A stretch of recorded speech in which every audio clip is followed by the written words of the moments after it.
Mr. List was a very polite, very well-mannered, very well-spoken. He appeared to enjoy talking to me. He knew perfectly well I was the expert hired by the bad guys, that is the prosecutor. Didn't make any difference to him. He rationalized, for example, that he shot his family because they were basically based on financial reasons. He couldn't hold a job. He was in a house that was too big for him. He couldn't afford the payments. He was a devout religious Lutheran.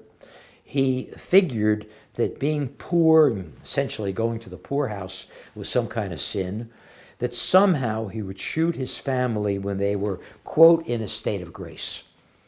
That's not a lie exactly, but somewhat, let's say, of a rationalization. But certainly he was not psychotic or out of touch with reality or hearing voices, nothing like this. He was rigid beyond rigid.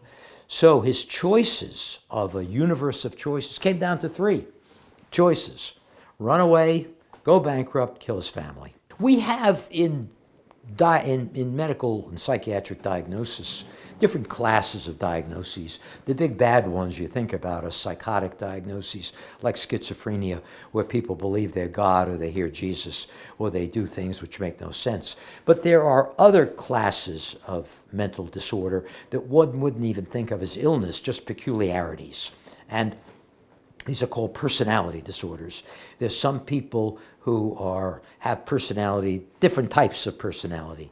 He meets clearly the criteria for obsessive compulsive personality.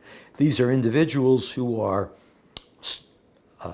emotionally isolated. They're not cruel, but they're emotionally isolated. They don't show feelings. They don't have very much in the way of feelings. They don't cry a whole lot.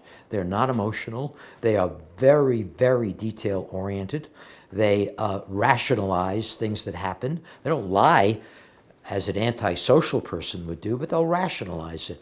They'll give a seemingly logical explanation, as he did. He gave a seemingly logical explanation that he had three choices and he took the best one. I mean, looking at it at a distance, you say, oh my God. He is so focused on little details, he misses the large picture, is not good at picking up emotions in other people, is not empathic. Not that he's cruel, but he lacks empathy, doesn't really get what other people are about, doesn't really read other people, which I think continually got him into trouble and enabled him to have the mindset to do these things that coldly.